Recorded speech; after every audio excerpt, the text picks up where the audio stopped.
Assalamualaikum warahmatullahi wabarakatuh. Selamat pagi semuanya. Pada kesempatan kali ini, pada kesempatan ICT kali ini, kita akan diskusi mengenai apa itu hypothyroid dan apa hubungannya hipotiroid dengan Human Developmental Index. Sebelum kita membahas tentang lebih jauh tentang klinis, kita akan sedikit review mengenai basic science mengenai hormon tiroid. Hormon tiroid ini adalah suatu hormon yang dikeluarkan atau diproduksi oleh suatu kelenjar tiroid yang merupakan suatu organ endokrin terbesar di dalam tubuh kita yang lokasinya terletak tepat di bawah laring. Memiliki dua lobus dan dipersatukan dengan ismus. Di dalam tiroid di dalam kelenjar tiroid ini terdiri dari beberapa folikel-folikel tiroid tempat mengeluarkan atau tempat produksi hormon tiroid ya. Seperti yang sudah kita pernah pelajari di tutorial bahwa hormon tiroid ini akan diproduksi melalui suatu aksis hipotalamus pituitari tiroid aksis. Ketika ada suatu rangsangan seperti ada gangguan hemostasis, salah satunya adalah ketika didapatkan jumlah hormon tiroid yaitu T3 dan T4 dalam konsentrasi yang rendah di dalam darah, atau adanya kelainan salah satunya suhu yang rendah, beberapa keadaan ini akan merangsang hipotalamus untuk melepaskan TRH atau yang disebut juga dengan thyrotropin releasing hormone. Yang kemudian TRH ini akan berjalan menuju hypophyseal portal vein menuju anterior lobe yang terletak di pituitari ya. Kemudian tirotrops, sel tirotrops yang ada di anterior dari kelenjar pituitari akan memproduksi TSH atau yang disebut dengan thyroid stimulating hormone. Dan kemudian thyroid stimulating hormone ini akan bekerja dan menempel pada reseptor yang terletak di kelenjar tiroid, kemudian melepaskan hormon tiroid yaitu T3 triiodotironin dan tiroksin atau yang kita sebut juga dengan T4 ke dalam sirkulasi sehingga tercapailah suatu homeostasis yang normal. Ketika kadar T3 dan T4 dalam tubuh sudah normal ataupun suhu tubuh sudah kembali normal, tercapailah keadaan yang stabil dan produksi pun dihentikan. Apa yang terjadi ketika TSH menempel pada tiroid folikel yang ada di kelenjar tiroid? Penempelan TSH kepada reseptor TSH di kelenjar tiroid akan merangsang terjadinya beberapa peristiwa yang dapat kita lihat di sini. Peristiwa yang pertama terjadi itu adalah ketika TSH menempel, maka akan terjadi penarikan dari iodida. Iodida yang berada di dalam darah yang berasal dari hasil apa yang kita makan, dari sumber apa yang kita makan, itu akan trapping, akan masuk ke dalam folikel dari kelenjar tiroid. Jadi kelenjar tiroid atau folikel tiroid itu memiliki bagian yang paling luar itu adalah folikelnya, dan di dalamnya itu terdiri dari koloid ya. Jadi ketika iodida masuk ke dalamnya, timbullah sintesis dari tiroglobulin. Sintesis tiroglobulin ini terjadi di dalam tiroid folikel ya. Nah, pada saat yang bersamaan ketika sudah terjadi tiroglobulin, tiroglobulin yang sudah disintesis kemudian akan masuk ke dalam koloid, ya. Dan tiroglobulin ini memiliki asam amino yang kita sebut dengan tirosin, ya. Tirosin kemudian akan berikatan dengan iodida. Namun sebelum iodida mampu berikatan dengan tirosin, iodida harus mengalami dulu oksidasi menjadi iodin dengan bantuan peroksidase, enzim peroksidase. Ketika iodida sudah berubah menjadi iodin, iodin baru dapat berikatan dengan tirosin dan menghasilkan T1 dan T2 ya, monoiodotiropin dan diiodotiropin. Kemudian T1 dan T2 akan coupling ya. Penempelan T1 dengan T2 menjadi T3 yang disebut dengan triiodotironin, dan penempelan 2T2 akan menjadi T4 atau yang disebut dengan tiroksin ya. Kemudian hormon-hormon tiroid yang sudah terbentuk ini akan mengalami endositosis, kemudian pinositosis, dan kemudian disekresikan setelah mencapai di ujung folikel ke pembuluh darah untuk beredar ke dalam pembuluh darah ya. Gambar kanan juga menunjukkan peristiwa yang sama. Oke. Kelenjar tiroid itu sebagian besar akan menghasilkan hormonnya dalam bentuk T4 atau tiroksin, kurang lebih sekitar 90%. Dan hanya menghasilkan sisanya sekitar 10-20% berupa T3 atau triiodotironin.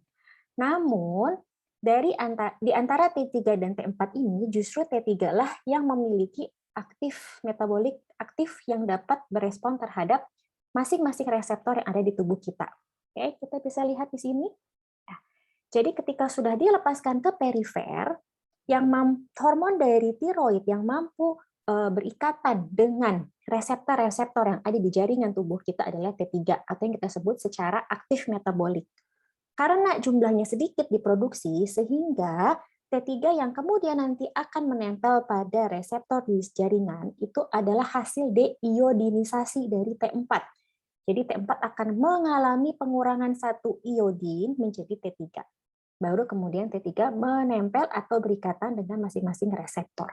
Ya, hampir seluruh tubuh kita atau jaringan di tubuh kita, organ di tubuh kita itu memiliki reseptor terhadap T3. Ya, kita dapat melihat di tabel ini bahwa hampir semua organ yang ada di tubuh kita memiliki efek atau mendapatkan efek atau fungsi dari hormon tiroid ini. Ya, pada dasarnya hormon tiroid ini adalah secara metabolik berfungsi untuk meningkatkan basal metabolic rate, meningkatkan konsumsi oksigen, meningkatkan metabolisme seluler dari semua jaringan ada di badan kita, dan metabolisme lemak, karbo, dan protein. Dan utamanya pada seorang anak, tiroid ini utamanya memiliki efek untuk di pertumbuhan tumbuh dan perkembangan. Ya, untuk di perkembangan otak, salah satunya berfungsi untuk myelinisasi, synaptogenesis, neurogenesis, sintesis neurotransmitter. Ya, dan untuk pertumbuhan tulang, dia mampu memacu pertumbuhan dengan cara meningkatkan ekspresi dari growth hormone dan IGF, juga proliferasi osteoblast dan osteoklas. Oleh karenanya, kelak kita nanti setelah ini akan mempelajari bahwa bagaimana efeknya kekurangan hormon tiroid di masa-masa awal kehidupan akan menyebabkan gangguan pertumbuhan otak dan tulang. Hipotiroid itu secara defisiensi itu sudah jelas ya, adanya suatu keadaan defisiensi dari hormon tiroid di badan kita. Berdasarkan lokasinya dapat dibedakan menjadi primer dan sentral. Berdasarkan waktu terjadinya atau waktu timbulnya hipotiroid dibagi menjadi kongenital, artinya didapatkan sejak lahir, atau didapat. Yang akan kita fokus bahas pada ICT kali ini adalah mengenai tentang hipotiroid kongenital. Hipotiroid kongenital, kita lihat dari namanya, kongenital. Berarti artinya ini adalah keadaan hipotiroid yang timbul sejak bayinya lahir. Bisa karena tidak terbentuknya kelenjar tiroid, bisa adanya pada kelainan pembentukan atau gangguan dari produksi hormonnya. Prevalensi HK ini cukup banyak. Di dunia sendiri prevalensinya masih 1/3000. Jika kita ibaratkan di Indonesia itu angka kelahiran bayi itu masih sekitar 5 juta per tahun. Dengan prevalensi 1/3000, artinya setiap tahunnya akan ada 1.600 bayi yang terkena hipotiroid kongenital. Ya. Dan artinya apa? Bahwa akan ada 1.600 anak yang akan mengalami gangguan pertumbuhan dan perkembangan jika hipotiroid kongenitalnya tidak diterapi sejak dini. Hipotiroid kongenital itu ada 2 penyebabnya. Ya. Ada 2 fokus terjadinya. Penyebab utamanya kita sebut yang pertama itu adalah hipotiroid sentral. Hipotiroid sentral dikatakan apabila hipotiroid kongenitalnya terjadi karena ada sesuatu defek yang terjadi di hipotalamus atau di pituitari. Oleh karena kita sebut sebagai sentral. Karena defeknya ada di hipotalamus, tentunya pada pemeriksaan laboratorium kita akan dapatkan TRH-nya menurun. Lalu TSH-nya juga akan menurun. Ya.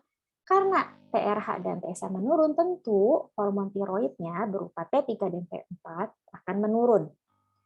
Di satu sisi, hipotiroid primer itu kelainannya adalah di pembentukan dari kelenjar tiroidnya itu sendiri.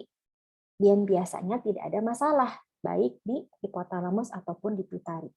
Oleh karena itu, pada pemeriksaan laboratorium kita akan lihat yang menurun adalah T3 dan T4-nya. Sedangkan TSH-nya dan TRH-nya akan meningkat sebagai refleks positif feedback untuk merangsang terbentuknya lebih banyak T3 dan T4.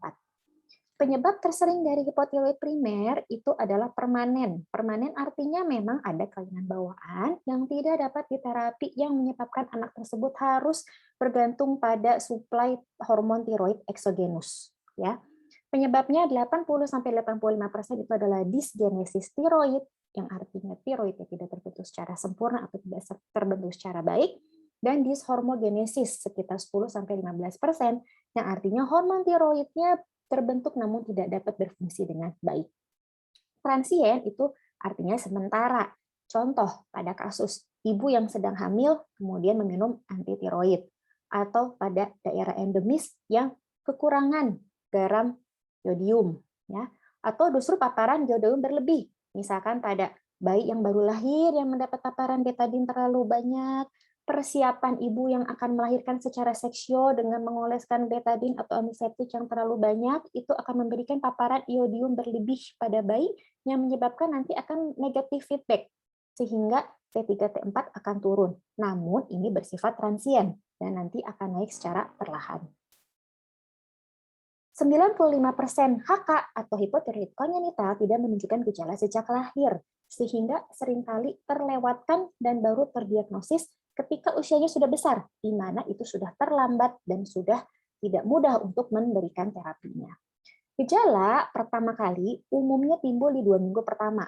Ya, paling sering itu bayi akan datang dengan prolonged jaundice karena adanya ketidakmatangan dari enzim yang untuk mengubah bilirubin menjadi biliverdin. Kemudian akan ada edema palpebra di beberapa bagian tubuh, anaknya atau bayinya tidak mampu minum, adanya gangguan regulasi suhu tubuh sehingga bayinya menjadi hipotermia, abdomen menonjol, fontanel melebar. Ya. Setelah usia 1 bulan, makin timbul lagi gejala klinis lainnya. Ada kutis marmorata, bayinya kenaikan berat badannya tidak baik, bayinya tampak lemas, geraknya tidak aktif, ada gangguan buang air besar, dan gejala klinis itu jika tidak diterapi akan semakin jelas klasik timbul di usia 3 bulan. Biasanya bayi akan datang dengan keluhan umbilikal yang menonjol, ya, sulit buang air besar, kulitnya kering, kasar, lidahnya besar sehingga bayi seringkali seperti membuka mulut dengan lidah yang menonjol. Kemudian ada mixed edema. Mixed edema itu seperti ada pembengkakan, terutamanya di daerah wajah ataupun di bagian tungkai. Itu karena ada penumpukan dari glikoprotein yang memang disfungsi, tidak dipakai oleh jaringan, sehingga kemudian menumpuk di perifer. Dan sudah mulai ada keterlambatan perkembangan. Ya. Ketika semua gejala klinis yang klasik ini sudah muncul, maka sudah dapat dipastikan bahwa perkembangan otak juga akan terganggu karena tidak adanya sinapsis dan lain-lainnya. Dan otomatis bayi sudah dapat menunjukkan gejala disabilitas intelektual yang ditandai dengan gangguan perkembangan. Ya. Berikut ini kita bisa lihat gejala khasnya dari kongenital hipotiroid. Ya, bayi ini datang dengan usia 3 bulan dengan HK yang tidak diterapi, kita bisa lihat mixed edem, ya. Jadi cabi-cabi seperti banyak tumpukan air di daerah pipi, kemudian juga di daerah perut dan bagian tungkai, kemudian mulutnya seperti selalu terbuka karena lidahnya besar, bayi ini tonusnya juga tampak tidak aktif untuk seusianya, kadang datang dengan keluhan minum yang jelek, berat badannya sulit naik, kemudian juga perut yang membuncit. Kita bisa lihat di sini ada juga hernia umbilikalis, ya. Dan ini pada kulit bila diraba akan teraba kasar, kering, dan ini kita bisa melihat ini yang dinamakan dengan kutis marmorata. Ya. Lalu bagaimana penampakan hipotiroid kongenital pada anak yang lebih besar? Pada anak yang lebih besar biasanya perawakannya pendek karena kan tadi kita tahu bahwa hormon tiroid berfungsi untuk mengaktifkan growth hormone IGF alpha, promosi osteoblast osteoklas. Jadi pasti anak dengan hipotiroid akan mengalami perawakan yang pendek. Namun justru berat badannya bertambah, ya. kulitnya kering, makroglosia seperti ini. Ini adalah anak usia 12 tahun. 12 tahun, tapi kita masih lihat bahwa makroglosianya nyata sekali. Anak mudah lelah, mudah kedinginan, konstipasi, pubertas, maturasi tulang juga terlambat. Ya, ini anak usia datang ke poli RSAS usia 8 tahun, namun belum pernah mendapat terapi hipotiroid kongenital. Ini anak datang usia di 9 bulan. Ya, oke. Ini hipotiroid kongenital usia 12 tahun yang tidak pernah diterapi. Kita lihat di usia 12 tahun mungkin seharusnya tinggi badannya sudah di atas 110 atau 120. Ini anak sudah baru mengalami tinggi badan 105 cm. Kemudian ini penderita HK usia 3 tahun, belum bisa berjalan, ya, belum bisa berjalan, belum bisa berbicara. Jadi kita bisa lihat bahwa memang tiroid ini merupakan hormon yang sangat berpengaruh pada tumbuh kembang seorang anak. Nah, sudah ada penelitiannya yang membuktikan bahwa hipotiroid kongenital ini sangat berkaitan erat dengan terbentuknya disabilitas intelektual sebagai akibat dari tidak terbentuknya maturasi otak selama 2 tahun pertama kehidupan. Ya. Jadi apabila selama 2 tahun pertama HK-nya tidak diterapi, di mana kita tahu golden period perkembangan otak anak itu adalah 2 tahun. Segala sesuatu yang menghambat perkembangan otak sebelum 2 tahun itu beresiko untuk mengakibatkan suatu disabilitas intelektual. 67% kasus HK yang tidak diterapi ketika besar itu mempunyai IQ kurang dari 85. Normal IQ adalah 90 sampai 110, sehingga nilai 85 dapat dikatakan sebagai disabilitas intelektual yang borderline. Pada kasus-kasus yang seperti ini, penderita umumnya anak-anaknya umumnya masih dapat bersekolah, namun tidak mencapai SMP ataupun SMA, dapat kerja, namun kerja dengan yang terbatas. Ya. 40% itu mempunyai IQ kurang dari 70, yang artinya ini adalah suatu disabilitas intelektual. Anak-anak yang mengalami disabilitas intelektual ringan seperti ini pada umumnya hanya mampu bersekolah sampai usia 6 SD. Dan ketika SMP, SMA sudah mulai kesulitan, ya. Walaupun masih dapat mengurus dirinya secara mandiri, namun akan mengalami kesulitan untuk mencari pekerjaan dan bersosialisasi. Dan 19% lebih mempunyai IQ di bawah 55, ya, yang artinya sudah masuk ke retardasi atau disabilitas intelektual yang sedang dan berat.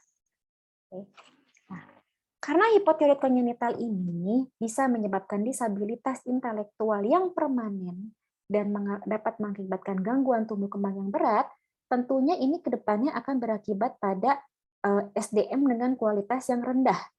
Apa akibatnya kalau SDM-nya kualitasnya rendah? Tentu produktivitasnya akan buruk, dan ini akan menjadi beban berat suatu negara. Kita tidak ingin negara kita berisi dengan SDM yang rendah, ya. Kita ingin negara kita menjadi negara kita yang maju. Oleh karena itu, pemerintah kemudian menggalangkan suatu upaya preventif dengan yang namanya screening hipotiroid kongenital, ya, atau SHK. SHK ini merupakan uji sari untuk memilah bayi mana yang menderita hipotiroid kongenital dan mana yang bukan sejak bayi itu lahir. Ya, sudah ada Permenkesnya dikeluarkan tahun 2014 dan diharapkan pada tahun 2021 ini semua provinsi sudah melakukan SHK atau screening hipotiroid kongenital ini. SHK ini meliputi semua lapisan instansi, harus didukung oleh semua lapisan instansi. Tidak hanya harus dokter yang mengerjakan, harus ada dukungan dari pemerintah daerah, dari organisasi profesi seperti IDI, IDAI, dari Objin, POGI, ya, dari kebidanan, dan lain-lain, serta harus difasilitasi oleh fasilitas kesehatan yang memadai.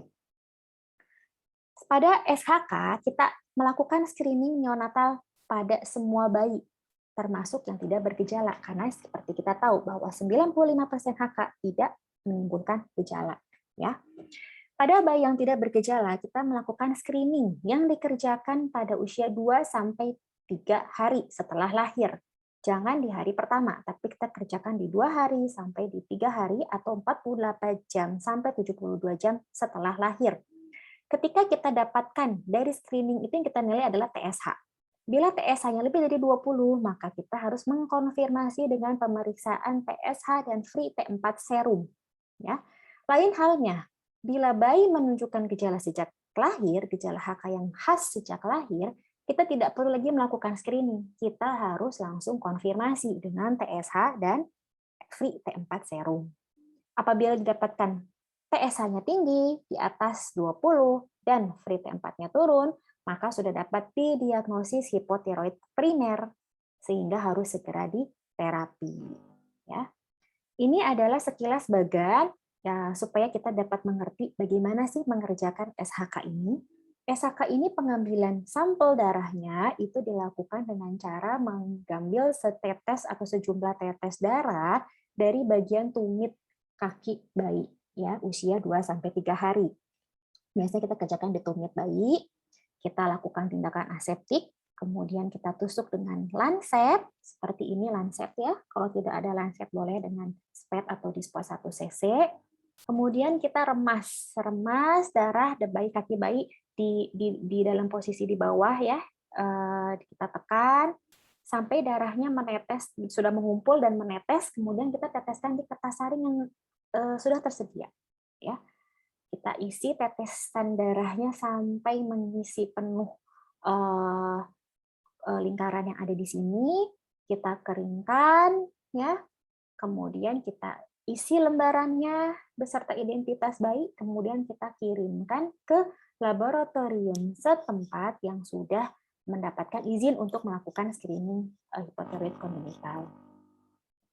Nah, jika memang akhirnya kemudian terbukti bayinya mengalami menderita HK, maka terapinya adalah dengan memberikan hormon eksogenus yaitu levotiroxin.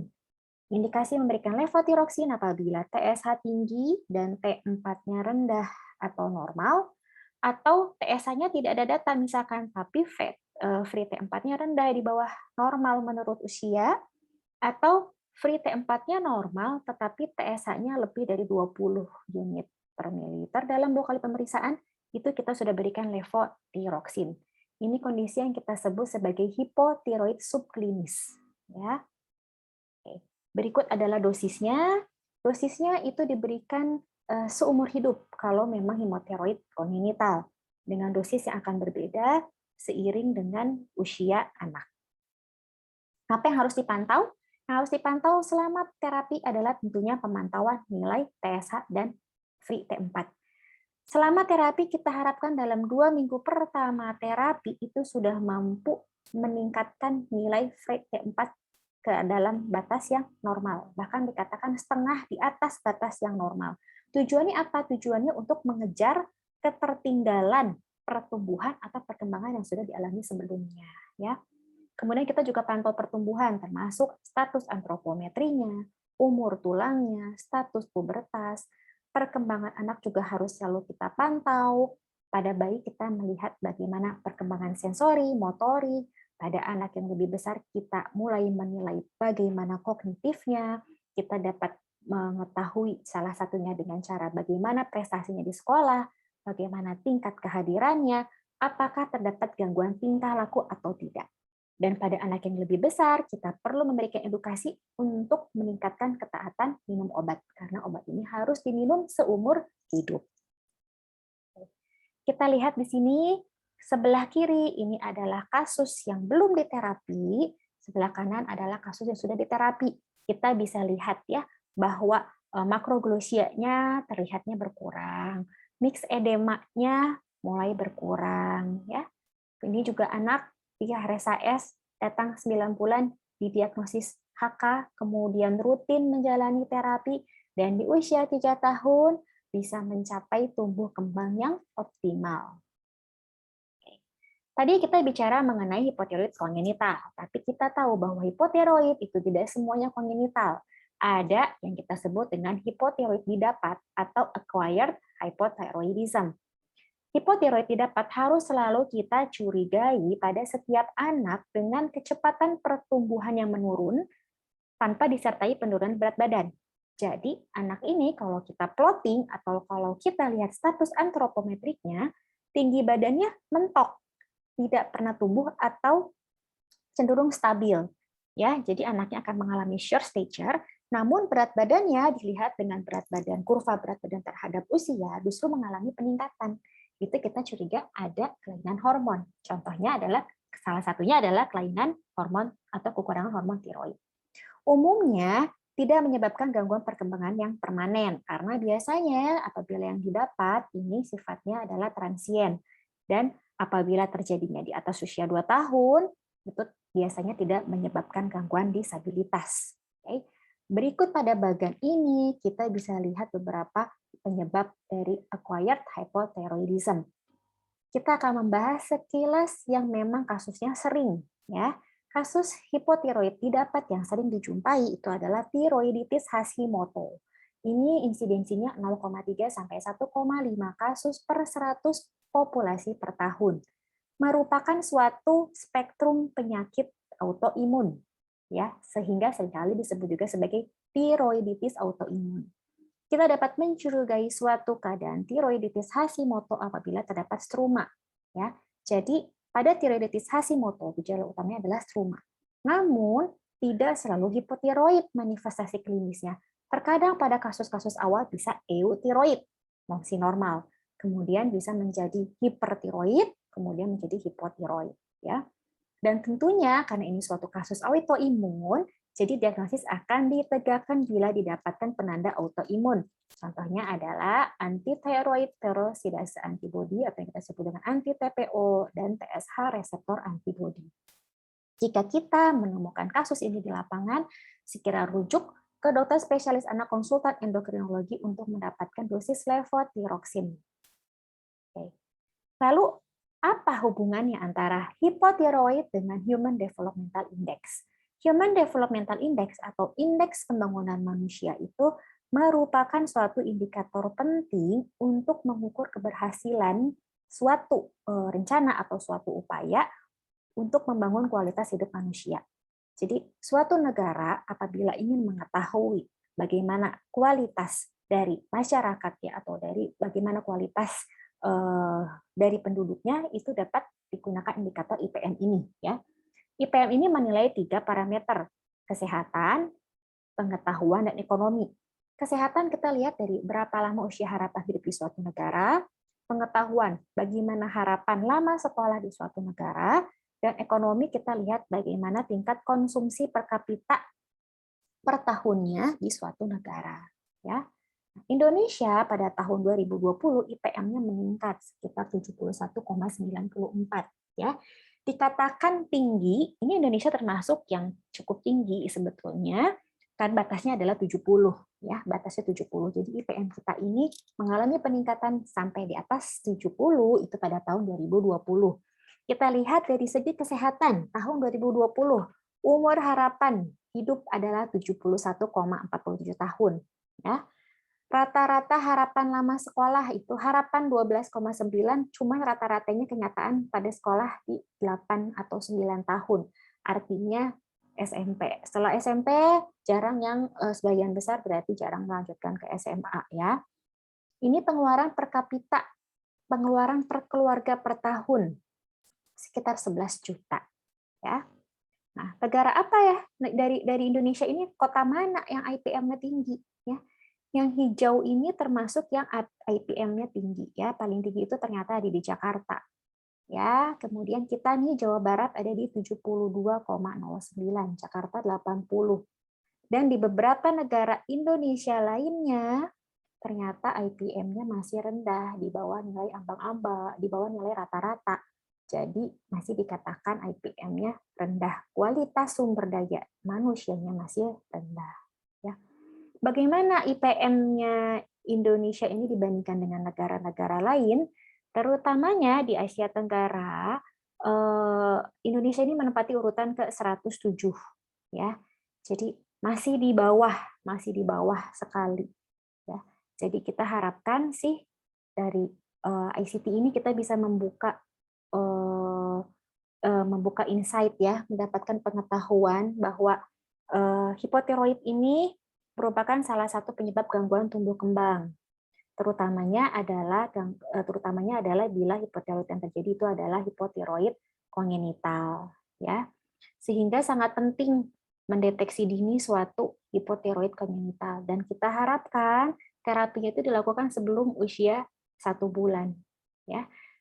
Tujuannya apa? Anak akan tumbuh dan kembang secara optimal sehingga mampu meningkatkan kualitas hidup dan ujung-ujungnya apa? Meningkatkan lagi harapan hidup, meningkatkan tingkat sekolahnya tinggi, IPM negara kita juga akan naik. Begitu. Jadi ini adalah take home message-nya. Ingat ya, semoga tidak lupa, anak yang sehat, Indonesia kuat. Ya, sekian pemaparan hyperthyroid dari saya. Semoga bermanfaat. Wassalamualaikum warahmatullahi wabarakatuh.